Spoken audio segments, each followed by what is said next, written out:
Apakah boleh menghadiri undangan baik yang mau berangkat haji atau nikahan tapi ada musik marawisnya? Ya.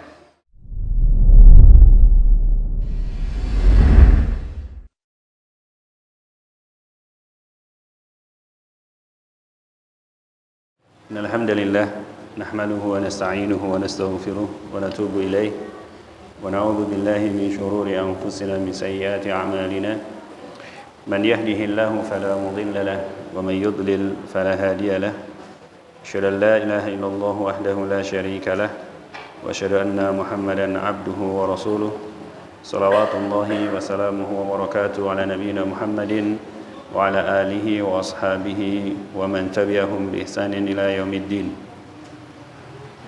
Ya ayyuhalladzina amanu taqullaha haqqa tuqatih wa la tamutunna illa wa antum muslimun. Ya ayyuhan nasu taqu rabbakum alladzi khalaqakum min nafsin wahidah wa khalaqa minha zawjaha wa batha minhuma rijalan katsiran wa nisaa'a واتقوا الله الذي تساءلون به والأرحام إن الله كان عليكم رقيبا يا أيها الذين آمنوا اتقوا الله وقولوا قولا سديدا يصلح لكم أعمالكم ويغفر لكم ذنوبكم ومن يطع الله ورسوله فقد فاز فوزا عظيما أما بعد Bapak dan Ibu rahimani Allah wa iyyakum ajmain. Alhamdulillah, kita bersyukur kepada Allah Subhanahu wa taala atas nikmat-nikmat yang telah Allah Subhanahu wa taala karuniakan kepada kita semuanya.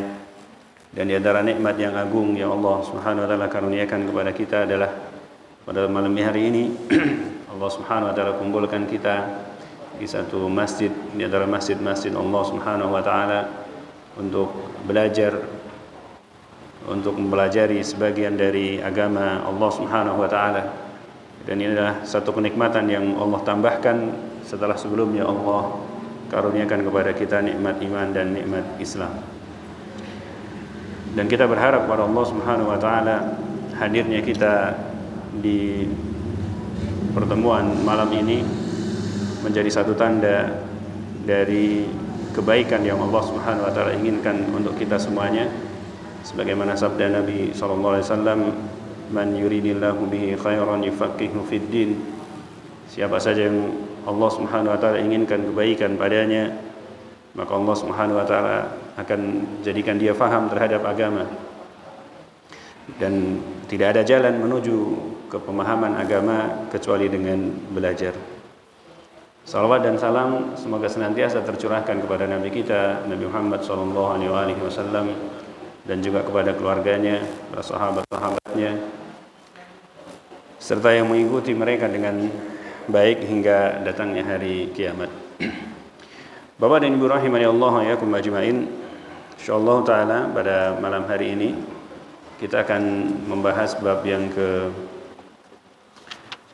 55 dari bab Kitab Tauhid, yaitu bab la yuraddu man sa'ala billah. Bab tidak ditolak bagi orang yang meminta dengan menyebut nama Allah Subhanahu wa taala.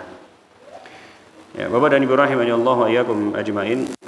Kita semuanya tentu faham bahwa seorang mukmin, seorang muslim itu seluruhnya dia wajib mengagungkan nama-nama Allah Subhanahu wa taala.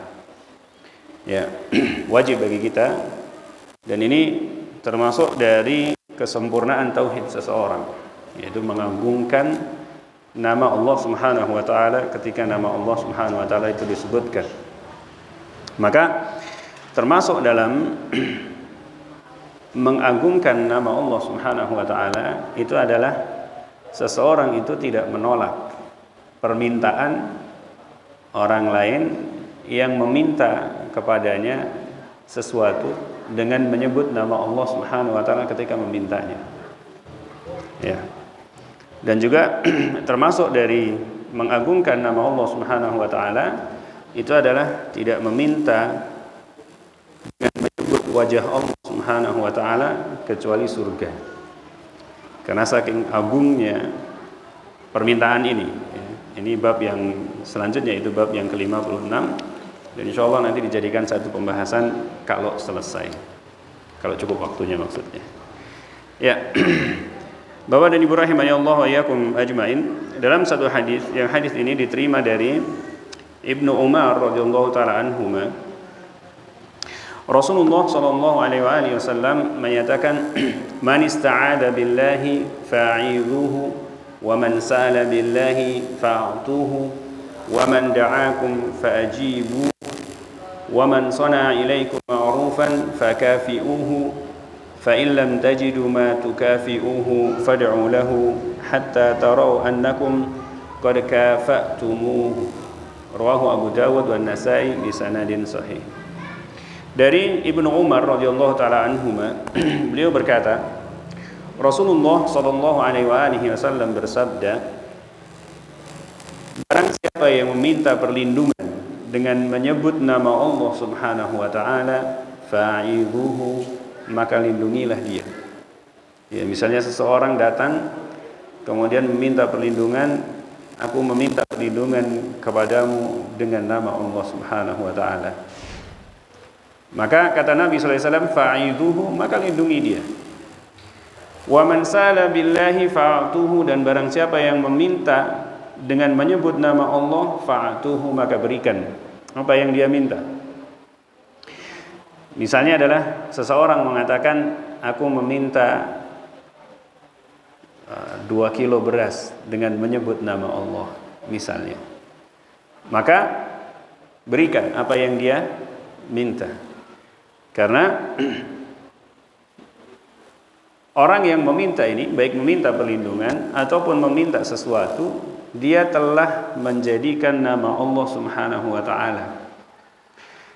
Dan sebagai bentuk pengagungan terhadap orang yang meminta ini, pengagungan terhadap nama Allah Subhanahu wa taala yang disebutkan di dalam permintaan, maka wajib bagi seseorang untuk memberikan apa yang dia minta. Tapi nanti akan dibahas, ada beberapa persyaratannya. Wa man da'akum fajibuhu, dan barang siapa yang mengundang kalian, fajibuhu, maka jawab undangannya, hadiri undangannya. Wa man sana'a ilaikum ma'rufan fakafi'uhu, dan barang siapa yang berbuat kebaikan atas kalian, maka balaslah dia. Balas dengan yang serupa dengannya, yang semisal dengannya. Fa in lam tajidu ma tukafi'uhu fad'u lahu hatta taraw annakum qad kafa'tumuh. Kalau kalian tidak mendapatkan sesuatu yang bisa kalian gunakan untuk membalas perbuatan baik dari orang itu, fad'u lahu, maka doakanlah dia, bersungguh-sungguhlah untuk mendoakan dia. Hatta taraw annakum qad kafa'tumuh, sampai kalian merasa bahwasanya kalian telah membalas yang serupa dengan apa yang dia berikan, dengan doa. Ya. Ikhwan fillah azani Allah wa iyyakum ajmain. Hadis ini dikeluarkan oleh Abu Dawud, An-Nasa'i dengan sanad yang sahih. Ya. Dalam hadis ini Nabi SAW memberikan beberapa wasiat sekaligus, ya. Wasiat yang pertama, kalau ada yang minta perlindungan dengan menyebut nama Allah, lindungi dia. Kalau ada orang yang meminta dengan menyebut nama Allah, maka berikan apa yang dia minta. Ya, meminta perlindungan atau meminta sesuatu dengan menyebut nama Allah Subhanahu wa taala, itu ada dua keadaan. Ada dua redaksi permintaan. Redaksi yang pertama adalah, ya, mithlu an yaqula as'aluka billah. Seperti misalnya seseorang yang mengatakan, aku meminta kepadamu dengan menyebut nama Allah. Aku meminta sesuatu, aku meminta, tadi saya contohkan, aku meminta beras 2 kilo dengan menyebut nama Allah Subhanahu wa taala misalnya. Maka yang permintaan yang seperti ini itu haram untuk ditolak. Kalau seandainya apa yang diminta itu pertama bukanlah sesuatu yang haram, ya, bukan sesuatu yang haram. Kalau yang diminta adalah sesuatu yang haram, sesuatu yang merupakan perbuatan dosa, tentunya tidak boleh diberikan tentunya. Seperti misalnya seorang penjahat yang meminta perlindungan kepada pejabat misalnya, agar hukuman itu tidak ditegakkan kepada dia. Ya, maka ini haram untuk diberikan. Makanya dalam hadis yang dulu pernah berlalu, ya, kita telah membahas tentang hadis la'anallahu man awa muhditsan. Ya. Allah Subhanahu wa taala melaknat orang-orang yang melindungi muhditsan, pelaku kejahatan yang semestinya dia mendapatkan hukuman di dunia, lalu dilindungi agar apa? Tidak mendapatkan hukuman, tidak tegakkan padanya hukuman. Maka memberi perlindungan yang seperti ini tidak boleh. Ya. Karena yang dia minta adalah sesuatu yang haram, atau minta misalnya apa? Minta khamr misalnya, atau yang lain dari perkara-perkara yang haram.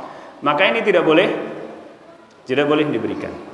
Yang kedua, yang tidak boleh diberikan adalah apabila menimbulkan kemudaratan. Apabila menimbulkan kemudaratan bagi yang meminta ataupun bagi yang diminta. Ya. Misalnya ada seseorang datang kepada salah seorang dari kita, ya, minta rumah kita. Ya, rumah cuma satu-satunya, nggak ada lagi, lalu diminta, ya, aku meminta rumahmu dengan menyebut nama Allah Subhanahu wa taala. Maka boleh untuk tidak diberikan, karena ini memudaratkan bagi siapa? Bagi yang diminta. Ya. Tetapi kalau misalnya yang diminta itu adalah sesuatu yang tidak memudaratkan bagi orang yang diminta ataupun bagi orang yang meminta, sesuatu yang sederhana misalnya, maka jangan ditolak. Ada sebuah kisah yang saya pernah baca. Ada seorang pemuda yang dia seorang thalabul ilmi, penuntut ilmu hadis dan seorang yang wara. Kemudian ada seorang wanita datang kepadanya, aku memintamu untuk menikahiku dengan nama Allah Subhanahu wa taala. Maka pemuda ini tanpa berpikir apapun dia mengatakan iya. Dia datang kepada keluarganya, dia nikahi tanpa nazar, tanpa melihat apapun, ya. Tapi jangan ditiru juga, ya. Iya. Ini sebagai bentuk pengagungan. Ya, tetapi kalau misalnya sekarang ada yang datang minta seperti itu boleh, tapi saya nazar dulu ya, kalau nggak cocok ya nanti madarat bagi saya. Boleh, silahkan, ya. Tapi pemuda ini mengatakan tidak, dia karena mengagungkan nama Allah Subhanahu wa taala, maka dia langsung penuhi. Ya, mengamalkan hadis ini, ya. Man sa'ala billahi fa'atuh. Ya. Nah, Bapak dan Ibu rahimani Allah wa iyyakum ajmain. Ini bentuk minta yang pertama. Bentuk minta yang kedua adalah, ya, an yas'ala su'alan yubihuhu asy-syar'u ka su'alil faqir min as-shadaqah.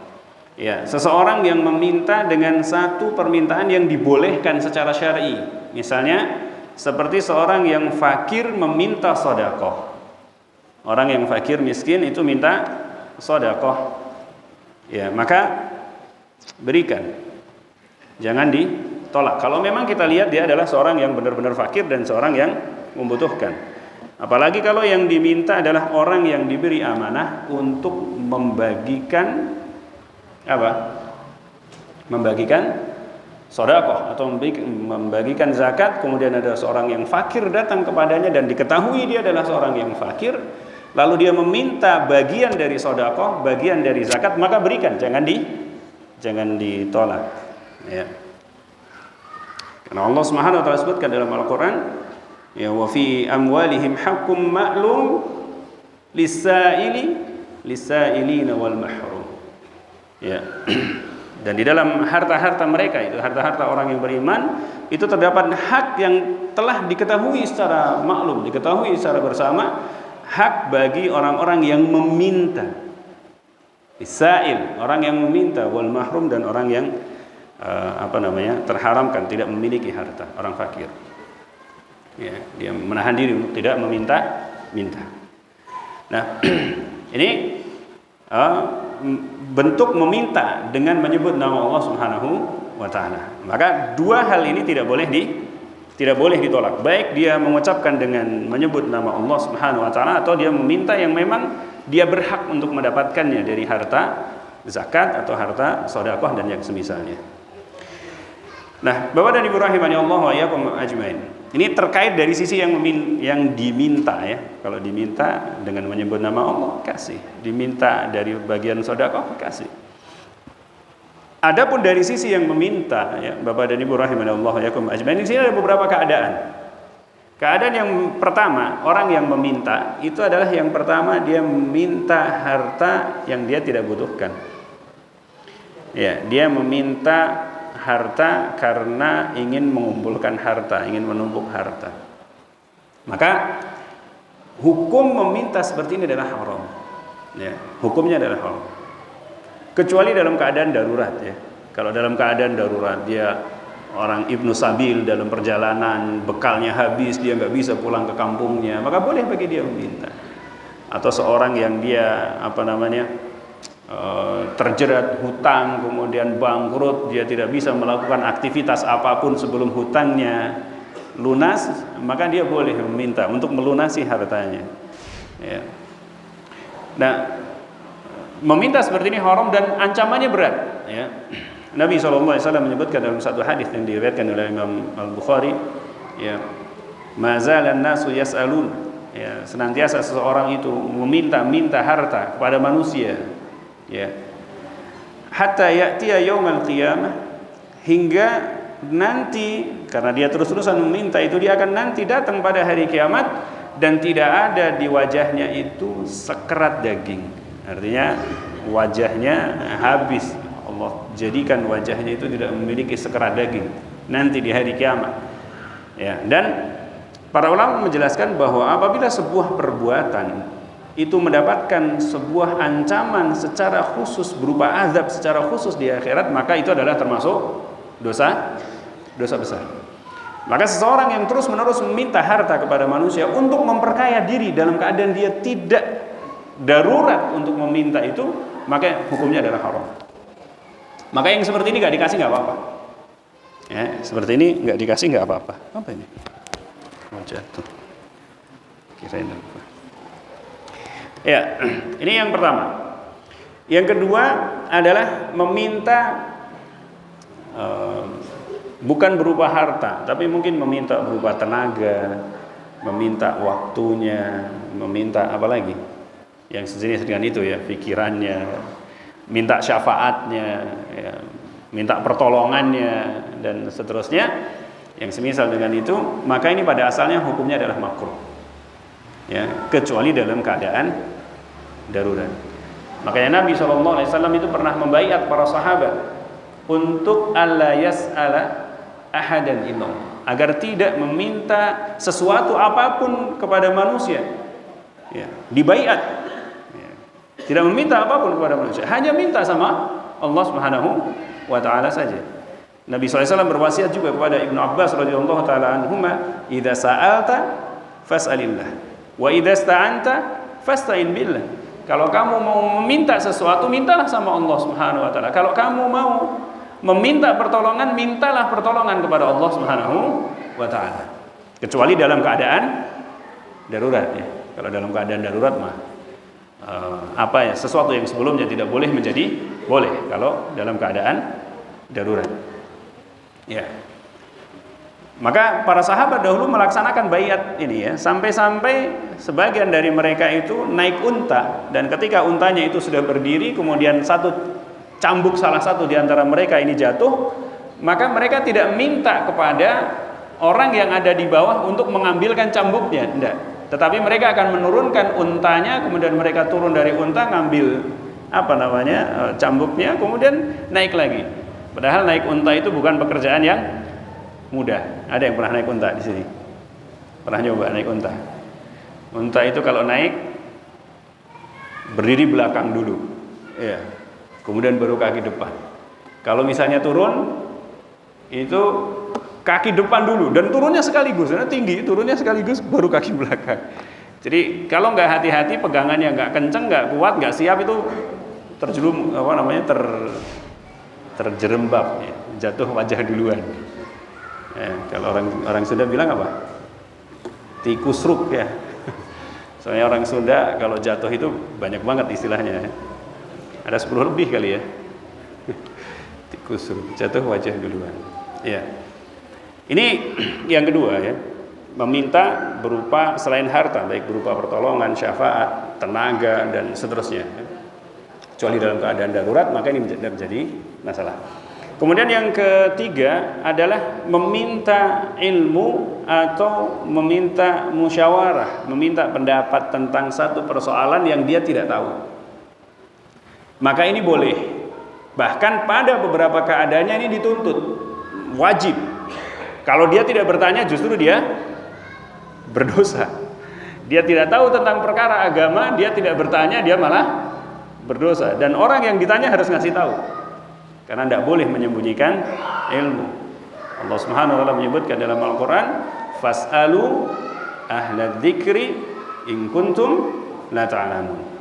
Ya, bertanyalah kalian kepada ahlu dzikr, yaitu para ahli ilmu, kalau kalian tidak mengetahui. Dalam ayat yang lainnya Allah Subhanahu wa taala menyatakan, "Wasyawirhum fil amri," dan bermusyawarahlah dengan mereka dalam satu urusan.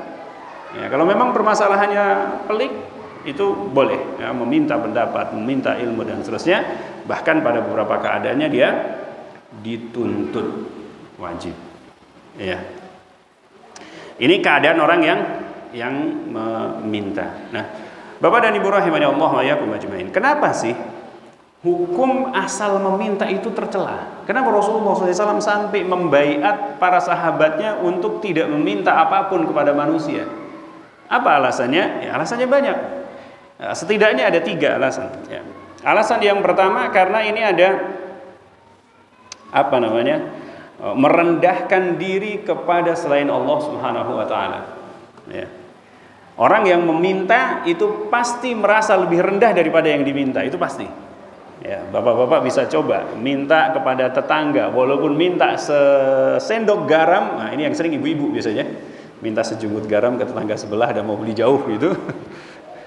Dulu di kampung sih nggak tahu kalau sekarang ya. Dulu kalau di kampung biasa lewat depan rumahnya tetangga, "Bu, ambil daun salamnya ya," gitu. Metik gitu biasa. Nggak tahu kalau sekarang. Kalau ibu-ibu dulu, ibu saya dulu sering seperti itu juga ya. Sudah menjadi keumuman dari warga kampung. Kadang-kadang nggak bilang, tapi maklum halal semuanya. Pokoknya yang ditaruh di pinggir jalan itu halal. Ya, itu biasa. Ya. Tetapi kalau ngomong itu pasti merasa rendah yang minta daripada yang diminta. Dan ini mengurangi kesempurnaan tauhid. Karena semestinya tadzallul, merendahkan diri itu hanya kepada Allah Subhanahu wa taala. Ya. Ada bapak-bapak yang pernah meminta sesuatu yang berat, agak besar gitu yang diminta, terus nggak dikasih. Rasanya gimana? Terhina sekali nggak? Wah, rasanya itu Masya Allah. Saya dulu pernah minta kenaikan gaji, itu keringetan, padahal minta kenaikan gaji, keringetan, malu sekali. Dan lebih malu lagi ketika tidak dikasih. Ya, ini yang pertama. Jadi ada sisi merendahkan diri kepada selain Allah Subhanahu Wa Taala dan ini mengurangi kesempurnaan tauhid.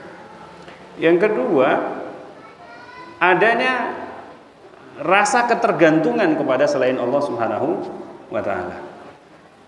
Ya, namanya orang minta itu biasanya ada ta'alluqnya hati, ada keterkaitan hati dengan yang diminta, karena ada harapan kepada yang diminta untuk memberikan sesuatu yang diminta. Dan ini juga mengurangi kesempurnaan tauhid.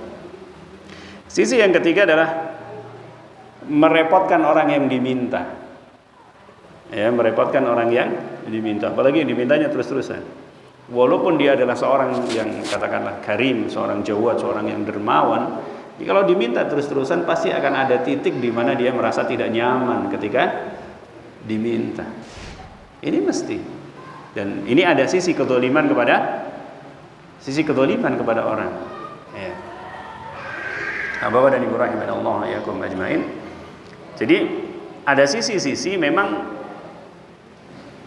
meminta itu menjadi begitu berat, ya, menjadi sesuatu yang terlarang dalam syar'i.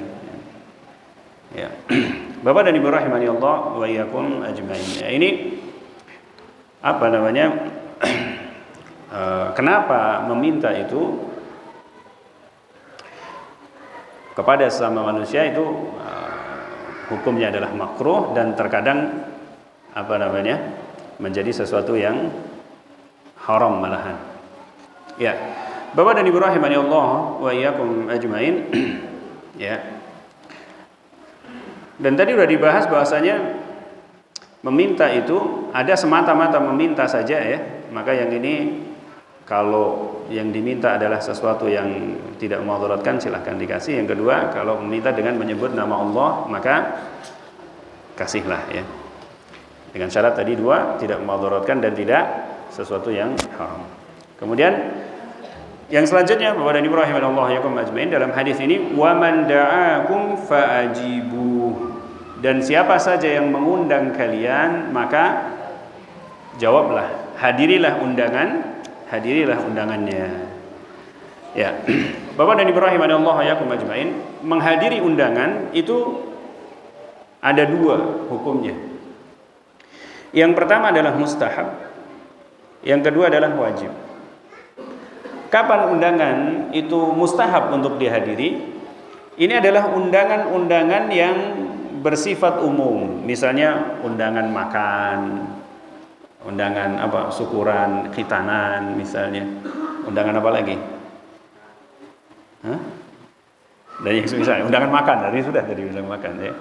Yang menunjukkan ini mustahab adalah Rasulullah SAW itu pernah diundang dan terkadang beliau menjawab undangannya dan terkadang tidak menghadiri undangan.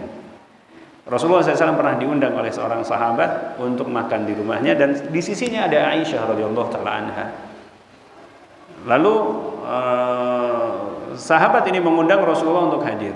Kemudian Rasulullah SAW menanyakan kepada sahabat tadi yang mengundang, wahadi, bagaimana dengan Aisyah radhiyallahu taala anha? Kesini lagi.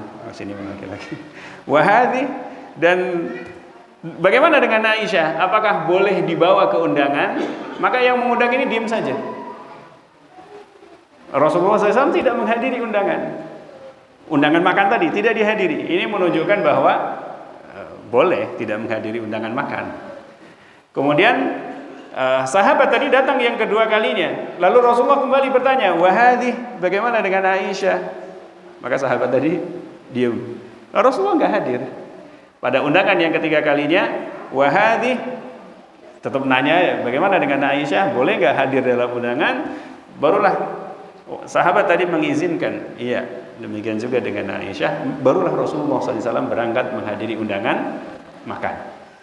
Nah ini, jadi undangan secara umum itu dia adalah mustahab untuk dihadiri.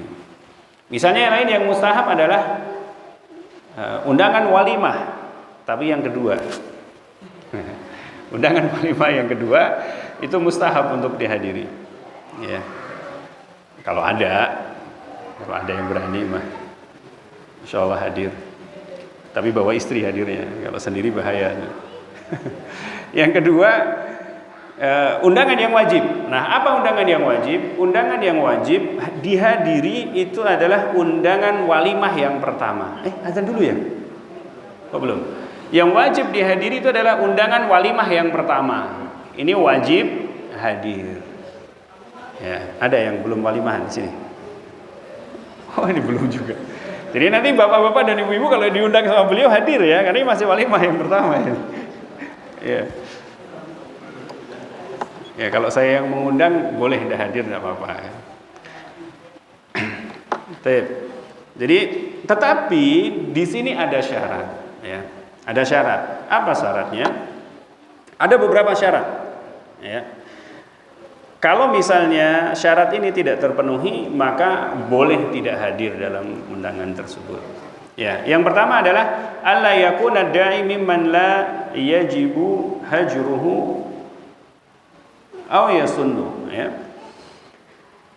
Yang syarat yang pertama adalah orang yang mengundang itu bukanlah orang yang wajib diboikot atau disunnahkan untuk diboikot. Ya, kalau ditetapkan oleh pemerintah orang ini diboikot, kenapa? Orang ini menyebarkan kesesatan, maka nggak boleh hadir. Ya, tapi kayaknya di kita nggak ada ya.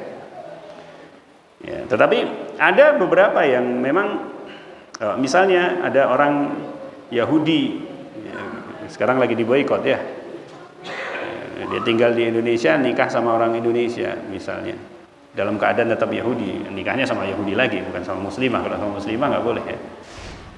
Karena dia termasuk orang yang diboikot, boleh tidak dihadiri. Ya. Atau dia termasuk orang yang terkenal sebagai penyebar kesesatan. Ya, sebagaimana mengapa tidak dihadiri sholat jenazahnya, maka tidak mengapa juga tidak dihadiri apa? Walimahnya, ya, sebagai ta'diban lahu, sebagai bentuk pelajaran bagi dia. Kalau dia tetap berada di atas kesesatannya, dia akan diboikot. Begitu. Ini yang pertama. Yang kedua adalah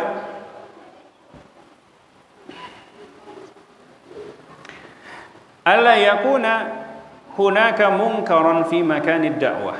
Ya, yang kedua, tidak ada kemungkaran di tempat undangan.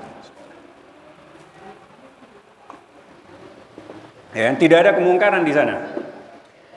Fa in kana hunaka munkarun fa in amkanahu izalatuhu wajaba alaihi al-hudur ijabatan lid-da'wah wa taghyiran lil munkar. Dan kalau seandainya di tempat undangan itu terdapat kemungkaran, jika dia mampu untuk menghilangkan kemungkaran tersebut, maka dia wajib untuk hadir dengan dua alasan. Pertama, menghadiri undangan. Yang kedua adalah taghyiran lil munkar, merubah kemungkaran.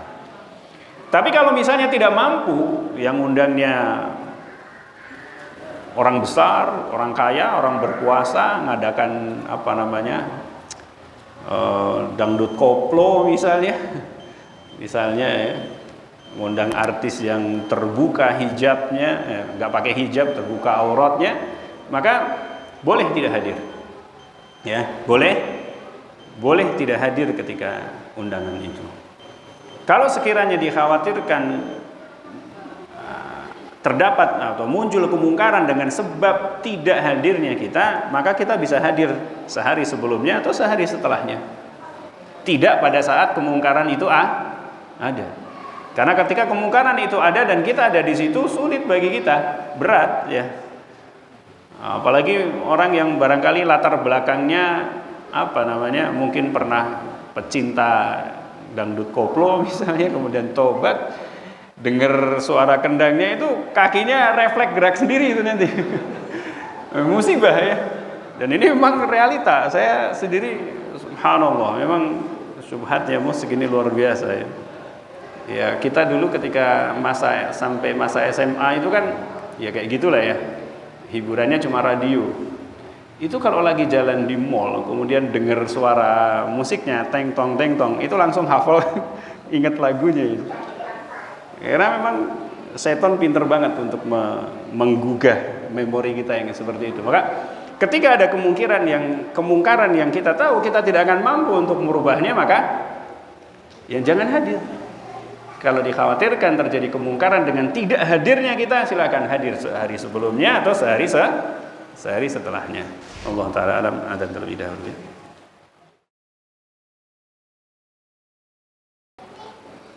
Bismillah, alhamdulillah, salatu wassalamu ala rasulillah wa ala alihi wa ashabihi wa mawalah wa ba'du.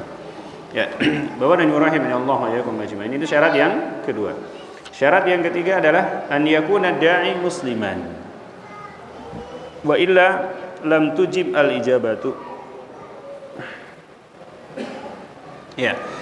Syarat yang ketiga adalah yang mengundang itu adalah seorang muslim.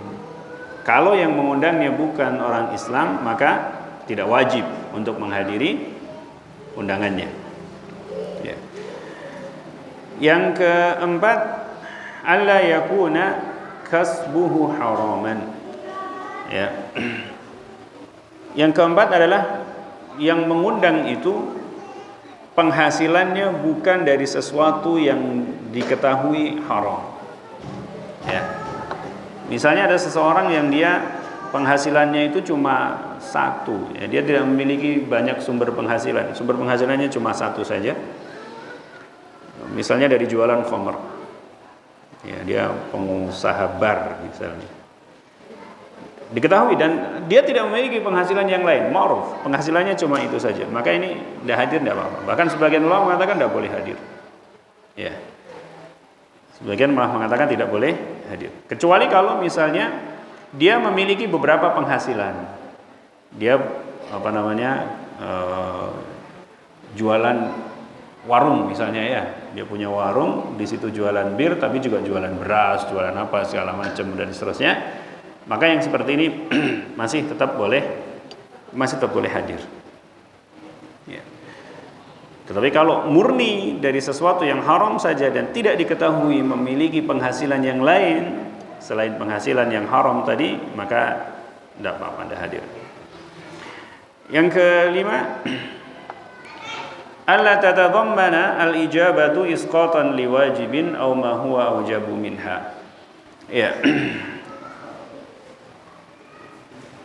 Yang kelima adalah ketika memenuhi undangan itu tidak menggugurkan sesuatu yang wajib atau sesuatu yang lebih wajib dari sekedar menghadiri undangan. Contohnya misalnya undangannya itu pas waktu sholat Jumat. Ya tidak boleh. Dia harus tegakkan dulu sholat Jumatnya. Nanti undangannya belakangan. Ternyata selesai sholat Jumat undangannya sudah beres, ya salah kulihal, apa lagi ya. Atau seseorang yang dia bekerja di satu perusahaan, kemudian akad kerjanya itu sampai jam 4 sore. Dia tidak diizinkan oleh pimpinannya untuk izin menghadiri undangan. Maka tidak boleh dia hadir di undangan. Meskipun undangan itu adalah walimah yang pertama. Kalau dia harus pulang lebih awal dari jam kerjanya, karena jam kerjanya adalah sesuatu yang wajib, lebih wajib dari sekedar menghadiri undangan. Ya. Mau izin pimpinannya nggak ada, biasanya sih diizinin, tapi ini pimpinannya lagi nggak ada, ya jangan datang. Itu ikhtiar saja. Mohon maaf, ini undangannya jam kerja, saya mau nyari izin sama pimpinan, pimpinannya tidak ada, karena memenuhi akad kerja itu lebih wajib. Ya. Ini yang ke-5 ya. Ke-6. Masa sih ke-6 sih? Iyalah pokoknya itulah ya. Yang berikutnya, alla tatadhammana dhararan 'alal mujib kasafarin aw mufaraqati ahlihi al-muhtajina lahu. Yang ke-6, tidak memberikan kemadharatan, kesulitan bagi orang yang diundang. Seperti misalnya mesti safar atau dia harus berpisah dengan keluarganya yang membutuhkan dia. Nah, ini enggak apa-apa Anda hadir. Undangannya di Cilengsi misalnya, ya enggak hadir enggak apa-apa. Karena harus safar dan ya berat ya. Safarnya 5-6 jam begitu, bolak-balik 12 jam setengah hari untuk menghadiri walimah. Itu kalau memberatkan maka tidak mengapa. Ya, tinggal ikhtiar saja. Minta maaf, tidak bisa hadir. Baru setengah ini. Ya, dan barang siapa, kita lanjutkan hadisnya, dan barang siapa yang berbuat kebaikan kepadamu maka balas yang setimpal. Ya, ini termasuk sunnahnya para nabi, dan ini menjadikan izzah seorang muslim. Menjadikan seorang muslim itu memiliki izzah, ya, memiliki izzah itu terjemahannya ya. Memiliki wibawa, ya, memiliki kewibawaan di hadapan manusia. Kenapa? Setiap kali dia mendapatkan kebaikan, dia bisa membalas yang setimpal atau membalas yang lebih baik. Dan ini termasuk bentuk kesempurnaan tauhid. Ya. Karena akhirnya dia tidak memiliki hutang budi kepada siapapun. Dan inilah yang Allah Subhanahu wa taala puji pada Abu Bakar As-Siddiq radhiyallahu taala anhu. Ya, Abu Bakar As-Siddiq itu tidak ada seorang pun yang berbuat baik kepada beliau kecuali telah beliau balas dengan yang setimpal atau dengan yang lebih baik. Kecuali kebaikan Rasulullah SAW, karena tidak akan pernah bisa dibalas oleh Abu Bakar As-Siddiq. Ya. Allah Subhanahu wa taala sebutkan dalam Al-Qur'an, "Wa ma li ahadin indahu min ni'matin tujza illa ibtigha'a wajhi rabbihil a'la." Dan tidak ada satupun kenikmatan yang diberikan oleh orang lain kepada beliau kecuali telah dibalas. Dan ketika membalas ini illa ibtigha'a wajhi rabbihil a'la, kecuali karena mencari wajah Allah yang maha tinggi. Ya, Masya Allah, kesempurnaan Abu Bakar As-Siddiq. Ya, tidak ada satupun kebaikan yang dilakukan oleh sahabat-sahabat yang lainnya kecuali telah dibalas dengan yang semisalnya atau dengan yang lebih baik. Ya. Fa in lam tajidu, kalau kalian tidak mendapatkan yang sesuatu yang bisa kalian berikan yang setimpal, senilai untuk membalas kebaikan itu, maka doakan dia dengan sungguh-sungguh. Ya, doakan dia dengan sungguh-sungguh. Ya, doa di sini, doakan sungguh-sungguh, ada dua keadaan. Keadaan yang pertama adalah berdoa sungguh-sungguh ketika orang tersebut memberikan kebaikan tadi.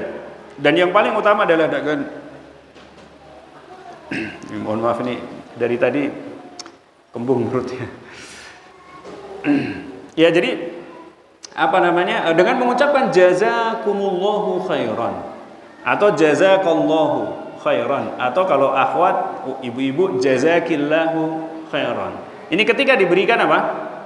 Diberikan kebaikan. Doa langsung ketika diberikan langsung ucapkan jazakillahu khairan, jazakallahu khairan. Nah, banyak yang mengucapkannya hanya jazakallah saja. Enggak ya. Sempurna jazakallahu khairan atau jazakumullahu khairan. Semoga Allah membalasmu dengan kebaikan. Ini ketika langsung diberikan. Dan yang kedua, yang paling utama adalah fi dhahril ghaib. Mendoakan dia tanpa sepengetahuan orang tersebut. Dan inilah sebaik-baik membalas. Sebaik-baik membalas kebaikan orang itu adalah mendoakan dia fi dhahril ghaib ketika orang itu tidak tahu. Iya, ada orang yang bantu kita, doakan dia, mungkin dalam sujud kita, atau mungkin setelah sholat kita, atau mungkin di waktu sahur, atau mungkin di waktu-waktu mustajabah. Sebut namanya di dalam doa itu tanpa apa? Sepengetahuan orangnya. Dan Bapak dan Ibu rahimani Allah wa iyyakum ajmain. Siapa yang paling banyak berbuat baik kepada kita? Orang tua, ini yang pertama. Yang kedua,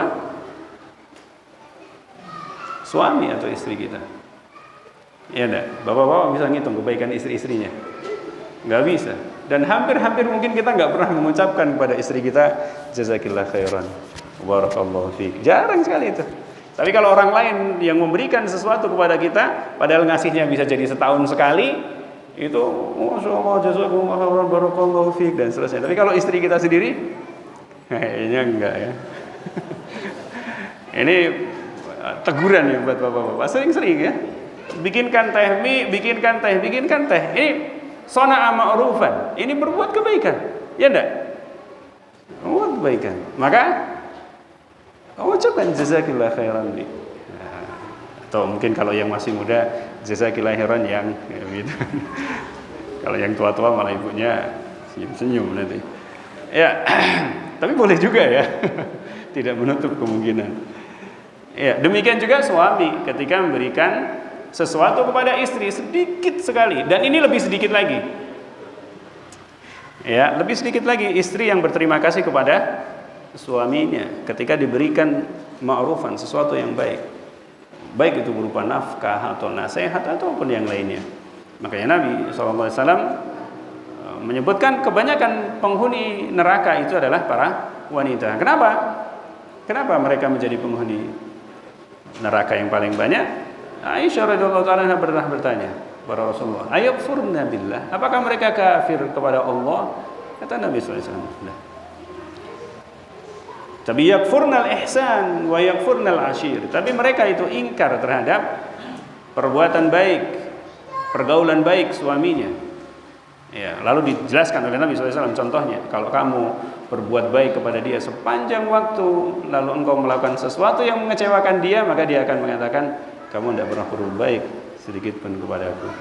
Maka biasakan ini ya, ibu-ibu kalau dikasih gaji bulanan sama suami, ya bilang jazakumullah khairan. Atau bawain oleh-oleh pulang, bawain martabak misalnya, ya bilang jazakumullah khairan. Demikian juga dengan bapak-bapak ya. Cuma bedanya memang satu ya. Biasanya kalau ibu-ibu itu berani mengucapkan, kamu mah nggak pernah berbuat baik kepadaku. Kalau laki-laki enggak, misalnya kayak gitu. Tapi kebiasaan mengucapkan dan mendoakan istri ini sama saja sedikitnya antara suami dan istri. Benar nggak bapak-bapak? Saya nanya sama bapak-bapak. Hari ini pernah nggak berterima kasih sama istri? Hah? Ada yang berterima kasih pada istri hari ini? Padahal ada berapa puluh kebaikan yang dilakukan oleh istri hari ini. Wah, nggak bisa ngitung Pak gitu. Dari bangun tidur, ya sampai hari ini, sampai sekarang itu kebaikannya banyak. Maka ya doakan agar istri kita mendapatkan balasan yang baik dari Allah Subhanahu Wa Taala. Karena apa? Demikian juga ibu-ibu ya, doakan juga baik suami-suaminya. Karena kebaikan-kebaikan yang datang kepada istri-istri kita atau kebaikan yang datang kepada suami-suami itu akan kembali kepada kita sendiri. Ya enggak? Kalau dengan didoakan istrinya tambah solehah, bapak-bapak senang kan? Ya, tambah senang. Seperti itu. Allah Ta'ala. Hatta tarau annakum qad kafatum, sampai kalian itu sudah merasa bahwa kalian sudah benar-benar membalas dengan yang setimpal. Ya. Dan kalau bisa balasannya lebih baik ya. Kalau bisa balasannya itu lebih baik. Dikasih 1000 balas 2000 ya. Kasih 100.000 balas dan seterusnya. Kalau bisa lebih baik, minimalnya sama. Kalau udah tidak sanggup, doakan sebaik-baiknya. Allah Ta'ala alam. Sepertinya tidak cukup waktunya ya. Lanjutkan pada pertemuan yang berikutnya. Masih ada 1 menit setengah. Kalau ada pertanyaan atau koreksi silakan. Oh, ada di WA. Apakah boleh menghadiri undangan baik yang mau berangkat haji atau nikahan tapi ada musik marawisnya? Ya, sebenarnya di acara pernikahan itu diperbolehkan adanya hiburan, itu diperbolehkan. Ada nasyid, itu diperbolehkan ya. Ada apa namanya? Ya, kalau bahasa Arabnya nasyid ya, bahasa kita lagu gitu ya. Ya, selama pertama yang menyanyikannya bukan wanita. Ya, yang nyanyinya bukan wanita. Jadi karena kalau wanita nyanyi itu suaranya mesti dimerdu-merduin, nggak bakalan suaranya difales-falesin kan? Nggak mungkin, nggak bakalan diundang itu. Yang namanya suara dimerdu-merduin itu nggak boleh, karena apa namanya? Para wanita itu diperintahkan untuk merendahkan suaranya, bukan memerdukan suaranya. Kemudian yang kedua, nyanyian yang dilakukan bukanlah nyanyian yang di dalamnya terdapat unsur kemaksiatan. Misalnya apa? Tentang cinta-cinta, memuji kecantikan, memuji keelokan badan dan seterusnya yang semacam kayak gitu, ya tidak boleh. Yang ketiga, tanpa menggunakan alat musik. Kalaupun seandainya menggunakan alat musik, hanya boleh dengan rebana, dengan duf. Karena ini dilakukan ya pada Rasulullah SAW dahulu, ya biasa bernasyid ya ketika nikahan atau ketika hari raya ya, ketika hari raya itu diperbolehkan, dan ini adalah rukhsah ya, kemudahan, keringanan bagi umat ini, bolehnya memperdengarkan nasyid ketika walimah ya, atau ketika hari raya. Tapi kalau seandainya tadi misalnya apa, dangdut koplo misalnya, ya cari waktu yang kita hadir ketika tidak ada. Ya, biasanya jam istirahat gitu ya. Ini cepet-cepetan. Biasanya selesai itu antara jam 12 sampai jam 1 itu nggak ada musiknya biasanya ya. Nanti mulai lagi jam 1 biasanya gitu. Karena yang dangdut pun nggak berani kalau lagi ada adzan. Biasanya nggak berani biasanya. Setelah selesai sholat, datang SMP lah, datang salaman, makan, pulang. Ya, yang penting adalah kehadirannya. Kalau tidak, maka hadir sehari sebelumnya atau hadir setelah acaranya selesai. Insya Allah tidak ada masalah. Yang penting adalah kita menjawab undangan itu dan tanpa kita terjerumus dalam kemaksiatan yang terjadi di situ ya. Allah Ta'ala. Ini keadaannya berbeda dengan kalau misalnya bapak-bapak dan ibu-ibu masuk ke mall kemudian dengar musik ya. Maka ini kondisinya berbeda karena kondisi itu tidak bisa kita hindari. Kita masuk pasar ada suara musik ya tidak bisa dihindari, mau tidak mau dengar karena memang keadaan kita seperti itu boleh tidak jadi masalah ya, tidak jadi masalah. Yang jadi masalah kalau kita ikut menikmatinya ya, cobalah ditolak gitu ya, kita berusaha ya. Bapak dan Ibu rahimallahu iyyakum ajmain, karena surga itu bertingkat-tingkat ya. Untuk para mujahid saja itu ada 100 tingkatan. Untuk para mujahid itu ada 100 tingkatan. Maka tingkatan-tingkatan di surga itu banyak. Demikian juga dengan di neraka itu darokatnya itu banyak. Soalnya dalam bahasa Indonesia nggak ada ya. Kalau derajat itu kan naik ke atas. Kalau turun ke bawah ini bahasa Indonesia nggak ada. Ya, bertingkat sama lawannya bertingkat apa? Nggak ada ya. Pokoknya darokat turun ke bawah itu juga bertingkat-tingkat. Dan bisa jadi apa yang kita dengarkan atau apa yang kita lihat itu menentukan derajat kita di surga, lebih tinggi atau lebih rendah. Atau bisa jadi juga yang kita lihat dan yang kita dengarkan itu menentukan dalam dan tidaknya neraka. Iya dan billah, kita berlindung kepada Allah Subhanahu wa taala. Jadi kita tidak tahu dari sebab mana seseorang itu dinaikkan derajatnya di surga, dan kita juga tidak pernah tahu dari sebab yang mana seseorang itu dibenamkan ke dalam neraka. Maka yang terbaik bagi kita adalah kita berusaha semaksimal mungkin untuk menjauhi apa-apa yang Allah Subhanahu wa taala larang, dan kita banyak-banyak beristighfar kepada Allah Subhanahu wa taala. Allah taala alam. Sudah habis ya waktunya ya. Cukup ya. Kita cukupkan dulu sampai di sini pertemuan kita. Mudah-mudahan apa yang kita bahas hari ini menjadi ilmu yang bermanfaat, yang akan menjadi sebab jalan atau sebab mudahnya jalan kita menuju surga Allah Subhanahu wa taala. Subhanallah bihamdika asyhadu an la ilaha illa anta astaghfiruka wa atubu ilaik. Wassallallahu ala nabiyina Muhammadin wa ala alihi washabihi wa man tabi'ahum bi ihsan ila yaumiddin. Assalamualaikum warahmatullahi wabarakatuh.